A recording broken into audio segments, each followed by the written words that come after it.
D-Lo for boxing. All right, y'all, I want to talk to y'all about this Roman Chocolatito Gonzalez versus Julio Cesar Martinez fight. You know, going into that fight, everybody on the zone said this is a guaranteed knockout fight. And I remember a couple other fights throughout the years that statement was made before the opening bell, and it seemed to be the logical thinking that it would be a knockout, and the fight went the distance. And this was another one of those fights. Me personally, once again, went against my own logic, took the fighter coming off a long layoff to win by KO. I picked Chocolatito to win by 8th round stoppage, and the fight went the distance. But he dominated. You know, in spots in the fight, he dominated. I think it was an 8-4, 9-3 type win, but there were some rounds in there where Martinez, you know what I'm saying, was in the mix. You know, he gave as good as he was getting in some of those rounds, but then there were some rounds where he was in trouble, and it was, you know, it was to the point that, you know, Chocolatito was almost going to force a stoppage, you know. But the reality is that going into the fight, my vein of logic, you know, excuse me, my logic behind it was that, and I'm not talking about the knockout, I'm talking about just what I thought of the two fighters. I thought Chocolatito was a older, veteran, very good to great fighter versus a young, good fighter. And I felt like Chocolatito had enough in the tank that his level would show against Martinez. I also thought back to Martinez versus, I think it was Mac Williams Arroyo. He was fighting one of the Arroyo twins. In his last fight, it ended up being a no contest. And to Martinez's credit, in my opinion, I think he was on the way to getting a stoppage.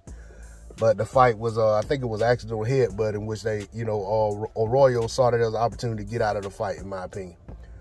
But early in that fight, Martinez got hurt, got dropped, either once or twice. I can't remember. Forgive me for that. But I thought about that. You know, I'm like, if he's able to, if McWilliams, I think, like I said, I'm thinking it was McWilliams Arroyo. If it wasn't, if it was the twin, my bad. But Arroyo was able to drop him, to catch him like he did, and hurt him. You know, that, even though it kind of, to me, it woke Martinez up, and he was like, okay, I'm in a real fight.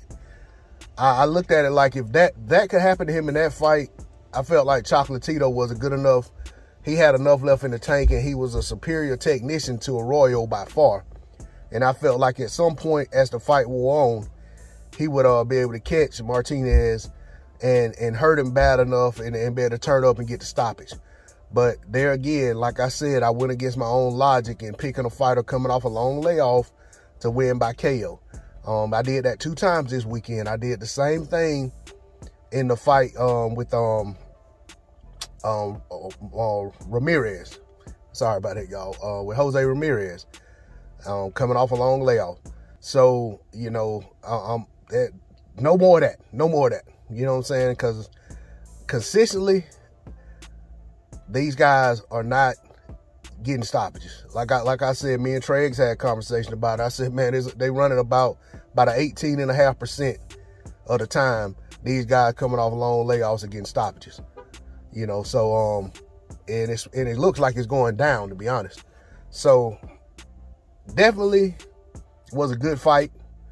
You know, good. You know, like I said, there were rounds that were back and forth, but by and large, Chocolatito's class just showed, and he was able to go out there and get clear separation and show that he was a level above Martinez. And, you know what I'm saying? That was what I expected. I know a lot of people have this, you know, they typically go with the younger fighter when they're both good fighters, especially with Chocolatito coming off a loss. But I said, you know, I looked at who Chocolatito was coming off a loss versus compared to who I looked at Martinez having fought to this point. So I just had to go with Chocolatito. But and I'm interested to see, does Chocolatito end up getting another crack at Estrada, or what happens? You know, Cuadras has lost, so I don't know if he'll. You know, I don't think that fight is gonna happen. But then maybe again you got the young I forget what his name, and everybody knows who I'm talking about too. The guy that beat Quadras, the young phenom. You know, maybe he comes for Chocolatito now. You know what I'm saying? I'm sorry for forgetting the kid's name, man. If I wasn't making this video, his name would jump out my mouth. But that's all I got on it. D-Lo 404 Boxing. Like, share, comment, and subscribe. I'm out. Peace.